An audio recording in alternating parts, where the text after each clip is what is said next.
ഇന്ന് നമ്മൾ പഠിക്കാനായിട്ട് പോകുന്നത് വികാസ തത്വങ്ങളാണ്. സോ ഇതിൽ നമുക്ക് മെയിനായിട്ട് 10 കാര്യങ്ങളാണ് ഡിസ്കസ് ചെയ്യാനുള്ളത്. 10 കാര്യങ്ങൾ. ഒന്ന്, വികാസം എന്താണ്?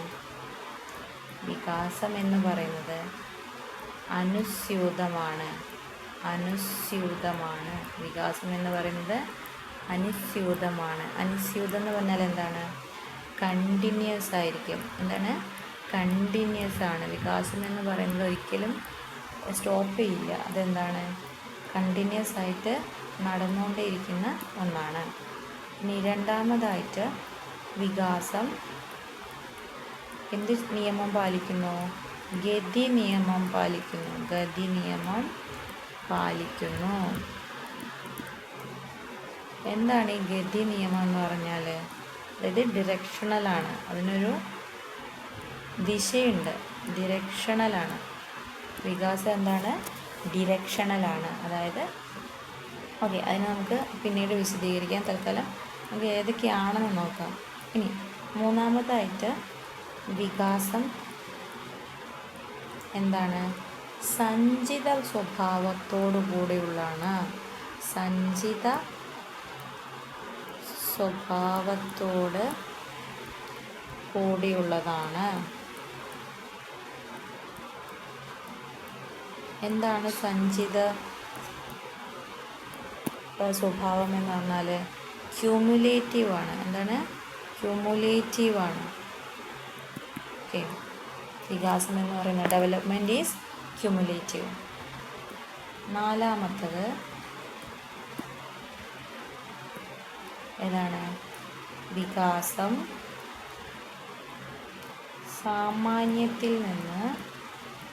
സാമാന്യത്തിൽ നിന്ന് വിശേഷത്തിലേക്ക്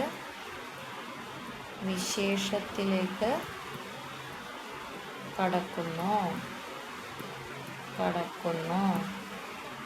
അതായത് ഫ്രം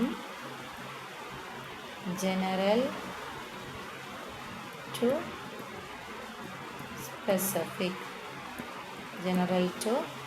സ്പെസിഫിക്. ഓക്കെ, ഇനി അഞ്ചാമതായിട്ട് നമുക്ക് പറയാനുള്ളത്,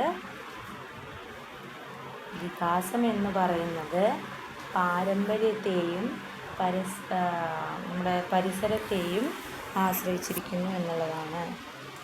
ഓക്കെ,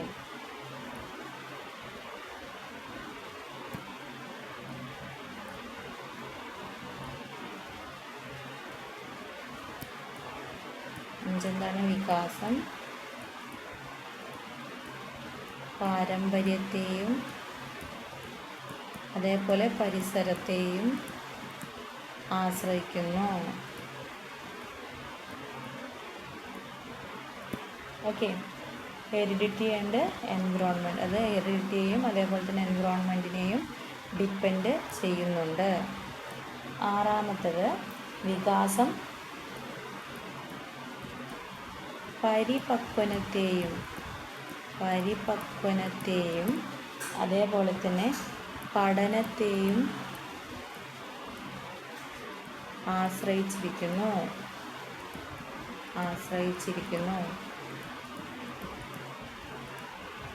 എന്താ പരിപക്വനം എന്ന് പറഞ്ഞു കഴിഞ്ഞാൽ? അതായത് മെച്യൂരിറ്റി. പരിപക്വനം എന്ന് പറഞ്ഞാൽ എന്താണ്? മെച്യൂരിറ്റി. ഇപ്പോൾ വികാസം എന്ന് പറയുന്നത് മെച്യൂരിറ്റിയെയും പഠനത്തെയും ആശ്രയിച്ചിരിക്കുന്നു. 7th വൺ എന്ന് പറയുന്നത്, വികാസക്രമം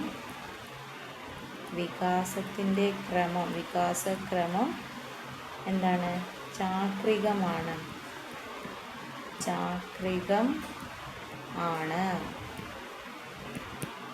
ഓക്കെ, അടുത്തത് എട്ടാമത്തത്, വികാസം പരസ്പരം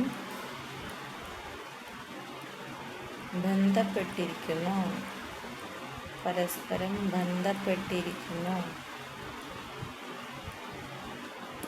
ഓക്കെ, അടുത്തത്, വികാസത്തെ നമുക്ക് എന്ത് ചെയ്യാൻ പറ്റും? പ്രവചിക്കാൻ പറ്റും. നമുക്കിവിടെ എഴുതാം, വികാസം പ്രവചനീയമാണ്.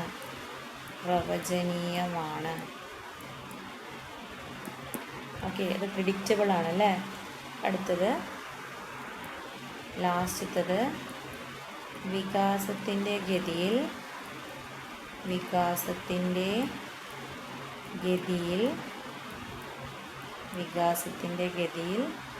വ്യക്തി വ്യത്യാസം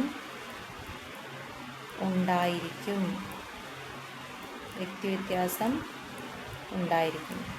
സോ നമുക്ക് ഇവിടെ നിന്ന് സ്റ്റാർട്ട് ചെയ്യാം. അതായത് വികാസത്തിൻ്റെ ഗതിയിൽ വ്യക്തിവ്യത്യാസം ഉണ്ടായിരിക്കും എന്ന് പറഞ്ഞാൽ, അതായത് ഇൻഡിവിജ്വൽ ഡിഫറൻസ് എന്തിലുണ്ട്?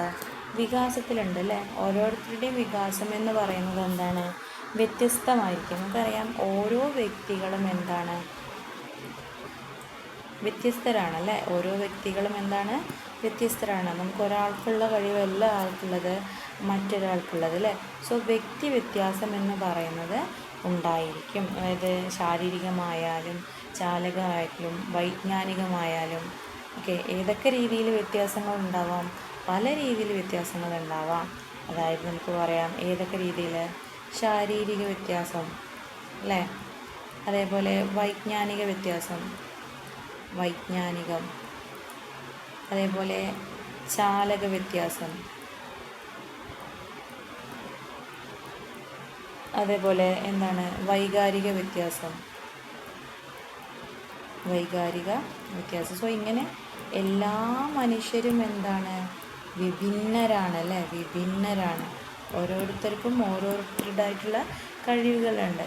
സോ സാമൂഹിക മേഖലകളിൽ ഓരോ കുട്ടിയും എന്താണ്? വ്യത്യസ്തരാണ്.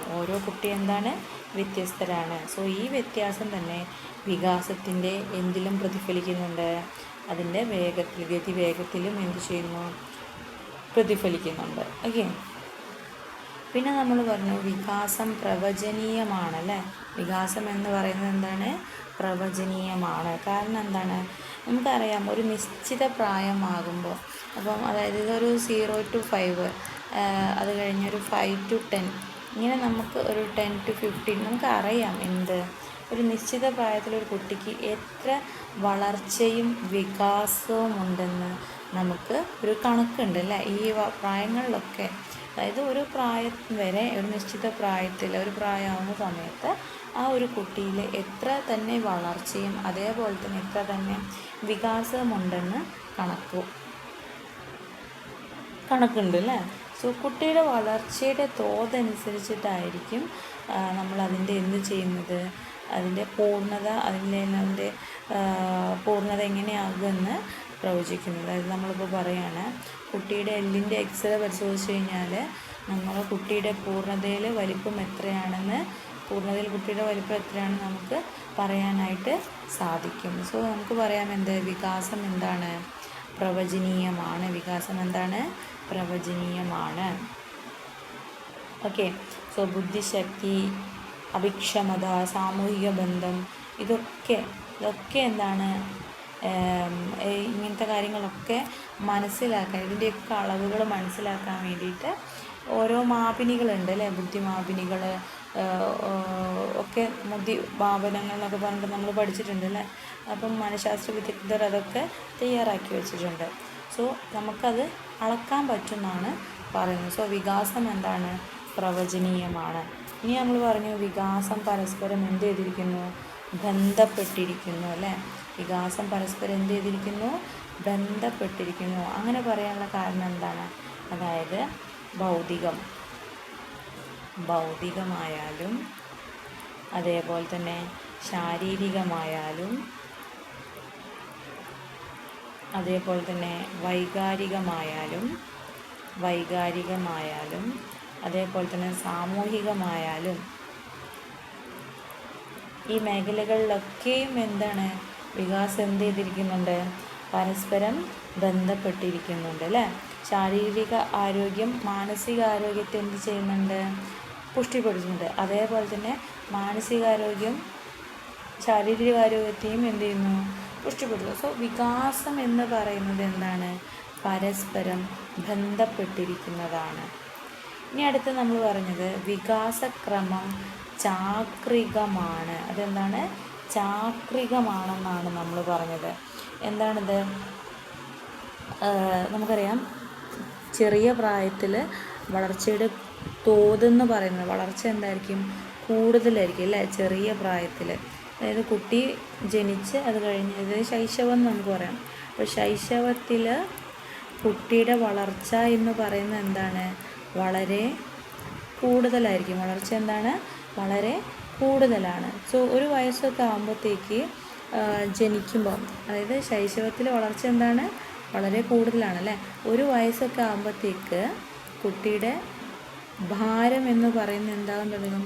കൂടാൻ തുടങ്ങും അല്ലേ. ജനിച്ചപ്പോൾ ഉള്ള അതേ ഭാരം തന്നെ ആയിരിക്കുമോ ഒരു വയസ്സായാലും? അല്ലേ, അതിൻ്റെ ഇരട്ടിയാവാൻ തുടങ്ങും അല്ലേ. സോ വളർച്ചയുടെ തോത് എന്താണ്?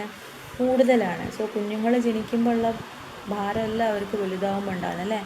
സോ ഇതെന്താണ്? ഒരു ചാക്രികമായിട്ടുള്ളതാണ്. വികാസത്തിൻ്റെ ക്രമം എന്ന് പറയുന്നത് എന്താണ്? ചാക്രികമാണ്. അടുത്ത എന്താണ്? വികാസം പരിപക്വനത്തെയും പഠനത്തെയും ആശ്രയിച്ചിരിക്കുന്നു. അതായത് മെച്യൂരിറ്റിയെയും അതേപോലെ തന്നെ ലേണിങ്ങിനെയും ആശ്രയിച്ചിരിക്കുന്നു എന്നാണ് പറയുന്നത്. സോ ബാഹ്യശക്തികളുടെ പ്രേരണ കൂടാതെ എന്താണ് മെച്യൂരിറ്റി എന്ന് പറഞ്ഞു കഴിഞ്ഞാൽ? മെച്യൂരിറ്റി എന്ന് പറഞ്ഞു കഴിഞ്ഞാൽ അതായത് മറ്റൊരാളുടെ അല്ലെങ്കിൽ മറ്റൊന്നിൻ്റെ പ്രേരണ ഇല്ലാതെ ആ ഒരു കുട്ടി സ്വയം ചെയ്യുന്ന അവനവൻ്റെ കാര്യങ്ങൾ സ്വയമേവ നടത്തുന്ന വികാസത്തിനാണ് മെച്യൂരിറ്റി എന്ന് പറയുന്നത്. ഇനി വ്യക്തിയിലുള്ള സ്വഭാവവിശേഷങ്ങളുടെ അനാവരണമാണ് എന്ത്? പരിപക്വനം എന്ന് പറയുന്നത് അല്ലേ. അതായത് ഓൾറെഡി ആ കുട്ടിയുടെ ഉള്ളിലുള്ളതാണ് എന്ത്? ഒരു സ്വഭാവ സവിശേഷതയാണ് പരിപക്വനം എന്ന് പറയുന്നത്. സോ പ്രത്യേക പ്രായത്തിലെ ശിശുക്കൾ, നമ്മളെ കുഞ്ഞുങ്ങളൊക്കെ എന്ത് ചെയ്യാണ്? ഇഴയാനും നിൽക്കാനും ഓടാനും ചാടാനും സംസാരിക്കാനും ഒക്കെ ശ്രമിക്കുന്നത് നമ്മളാരും ഒന്നും അവരെ പഠിപ്പിച്ചിട്ടല്ല അല്ലേ. പക്ഷേ അവരതിനുള്ള പ്രായമാകും അല്ലെ പാകമാവുന്ന സമയത്താണ് അവരെന്ത് ചെയ്യുന്നത്? ഈ കാര്യങ്ങളൊക്കെ ചെയ്യുന്നത്. സോ പരിപക്വനവും പഠനവും തമ്മിൽ എന്താണ്? വളരെ ഒരു അടുത്ത ബന്ധമാണുള്ളത്. ഓരോന്നിനും ഓരോ പഠനാനുകൂല നിമിഷം ഉണ്ട്. അതായത് പ്രായം, സന്നദ്ധത, താല്പര്യം എന്നിവയെല്ലാം ഒത്തിണങ്ങിയ സമയം. ഓക്കെ. അടുത്തതാണെന്ത്? വികാസം എന്ന് പറയുന്നത് പാരമ്പര്യത്തെയും അതേപോലെ തന്നെ പരിസരത്തെയും ആശ്രയിച്ചിരിക്കുന്നു എന്ന് പറയുന്നത്. വികാസം എന്ന് പറയുന്നത് പാരമ്പര്യത്തെയും പരിസരത്തെയും ആശ്രയിച്ചിരിക്കുന്നു. അതായത് നമുക്കറിയാം, വികാസം എന്ന് പറഞ്ഞാൽ ക്രോമസോമിലുള്ള നമ്മുടെ ജീനുകൾ, നമുക്ക് ക്രോമസോമൊക്കെ അറിയാമല്ലോ അല്ലേ. നമ്മുടെ സെല്ലിൻ്റെ ഉള്ളിൽ എന്തുണ്ട്? നമ്മുടെ സെല്ലിൻ്റെ ഉള്ളിൽ ന്യൂക്ലിയസ് ഉണ്ട്. ന്യൂക്ലിയസിനകത്താണ് എന്ത് കാണപ്പെടുന്നത്? ക്രോമസോമുകൾ കാണപ്പെടുന്നത്. സോ ഈ ക്രോമസോമുകളുടെ ജീനുകളിൽ നിന്ന് മാതാപിതാക്കളുടെ സ്വഭാവ സവിശേഷതകൾ സന്താനങ്ങളിലേക്ക് വരുന്നതാണ് എന്ത്? പാരമ്പര്യം അല്ലേ. പാരമ്പര്യം എന്ന് പറഞ്ഞാൽ എന്താണ്? അച്ഛന്, അതായത് മാതാപിതാക്കളിൽ, അച്ഛൻ്റെ അമ്മയിൽ നിന്ന് ആരിലേക്ക്? മക്കളിലേക്ക് അല്ലേ. എന്ത് കൈമാറുകയാണ്? ജീനിനെ കൈമാറുന്നു അല്ലേ. ഈ ഒരു സ്വഭാവ സവിശേഷങ്ങൾ ഇത് കുട്ടികളിലേക്ക് കൂടെ പകരുന്ന വ്യാപിക്കുന്ന പ്രക്രിയയെ പറയുന്ന പേരാണ് എന്ത്? പാരമ്പര്യം എന്ന് പറയുന്നത്. നമുക്കറിയാം, ഇപ്പോൾ ചിലപ്പോൾ നമുക്ക് അച്ഛൻ്റെ അതേ കളറായിരിക്കും കണ്ണ്, അതേപോലെ തന്നെ മുടി എന്നിവയുടെ നിറങ്ങളൊക്കെ, ശരീരത്തിൻ്റെ ഉയരം, ചില രോഗങ്ങൾ, ഇതൊക്കെ പരമ്പരാഗതമായിട്ട് ലഭിക്കും അല്ലേ. സോ അതേപോലെ തന്നെ എന്താണ്? ബുദ്ധി, അതേപോലെ തന്നെ ആപ്റ്റിറ്റ്യൂഡ്സ്, മനോഭാവങ്ങൾ, സംസ്കാരം, ഇതൊക്കെ എന്താണ്? പരിസരത്തിൻ്റെ സ്വാധീനം മൂലം കിട്ടുന്നതാണ്. ഓക്കെ. സോ അപ്പോൾ നമുക്ക് എന്ത് പറയാം? വികാസം എന്ന് പറയുന്നത് പാരമ്പര്യത്തെയും പരിസരത്തെയും ആശ്രയിച്ചിരിക്കുന്നു എന്ന് നമുക്ക് പറയാനായിട്ട് പറ്റും. അടുത്തതാണ് എന്ത്? വികാസം സാമാന്യത്തിൽ നിന്ന് വിശേഷത്തിലേക്ക് കടക്കുന്നു എന്നുള്ളത്. എന്താ ഇവിടെ പറയുന്നത്? അതായത് ജനറൽ ടു സ്പെസിഫിക് ആണ്. അതായത് നമ്മുടെ ഒരു കുഞ്ഞിന് എന്ത് ചെയ്യാൻ പറ്റില്ല? സൂക്ഷ്മമായിട്ടുള്ള കാര്യങ്ങളൊന്നും ചലിപ്പിക്കാനായിട്ട് അല്ലെങ്കിൽ ചെയ്യാനായിട്ട് ഭയങ്കര പ്രയാസമായിട്ട് അല്ലേ. അതായത് ഇപ്പോൾ അവർക്കൊരു കളിപ്പാട്ടം എടുക്കണം എന്നുണ്ടെങ്കിൽ അവരവരുടെ ശരീരം മൊത്തമായിട്ട് എന്ത് ചെയ്യും? ആ കളിപ്പാട്ടത്തിൻ്റെ അടുത്തേക്ക് കൊണ്ടുപോയ ശേഷമാണ് എന്ത് ചെയ്യുക? അത് കളിപ്പാട്ടം എടുക്കുന്നത് അല്ലേ. അല്ലാണ്ട് ഒരു കൈ മാത്രം എടുത്തിട്ട് കൈ മാത്രം വലിച്ചിട്ട് ആ സാധനം അങ്ങോട്ട് എടുക്കുകയല്ല ചെയ്യുക. ഒരു മൊത്തമായിട്ട് അങ്ങോട്ട് നടന്ന് എന്നതിന് ശേഷമാണ് എന്ത് ചെയ്യുന്നത്, കളിപ്പാട്ടം കയ്യിലെടുക്കുന്നത്. സോ വികാസം എന്ന് പറയുന്നത് എന്താണ്, മെല്ലെ സാമാന്യത്തിൽ നിന്ന് വിശേഷത്തിലേക്കാണ് കടന്നു ചെല്ലുന്നത്. ഇനി അടുത്ത എന്താണ്, സഞ്ചിതമാണ്. എന്താ സഞ്ചിതമാണെന്ന് പറഞ്ഞാൽ, അതായത് ആദ്യമുണ്ടാകുന്ന വികാസങ്ങളെല്ലാം കൂടെ ചേർന്ന് സഞ്ചിത രൂപമാകുന്നത് കൊണ്ടാണ് നമ്മൾ എല്ലാവരിലും ഓരോ വ്യക്തിയിലും എന്ത് നടക്കുന്നത്, ഡെവലപ്മെൻറ്റ് നടക്കുന്നത്, അല്ലെങ്കിൽ വികാസം നടക്കുന്നത്. ഓക്കെ. അടുത്തത് വികാസം ഗതി നിയമം പാലിക്കുന്നു. അതായത് സെഫാലോപോഡലാണ്. ഇത് ഓർത്ത് വയ്ക്കുക. ശരീരത്തിൻ്റെ വികാസം എന്ന് പറഞ്ഞാൽ തല മുതൽ പാദം വരെയാണ്. ഓക്കെ. ഇനി ഫസ്റ്റ് നമ്മൾ പറഞ്ഞത് ഫസ്റ്റത്തെ പോയിന്റ് എന്താണ്, വികാസം അനുസ്യൂതമാണ്. ഇതൊരു തുടർച്ചയായി കണ്ടിന്യൂസ് പ്രോസസ്സാണ്. തുടർച്ചയായിട്ട് നടന്നുകൊണ്ടിരിക്കുന്ന, ഒരാളുടെ ജനനം മുതൽ മരണം വരെ നടന്നുകൊണ്ടിരിക്കുന്ന ഒരു പ്രോസസ്സാണ് വികാസം എന്ന് പറയുന്നത്. ഓക്കെ. സോ ഇത്രയാണ് വികാസ തത്വങ്ങൾ എന്ന്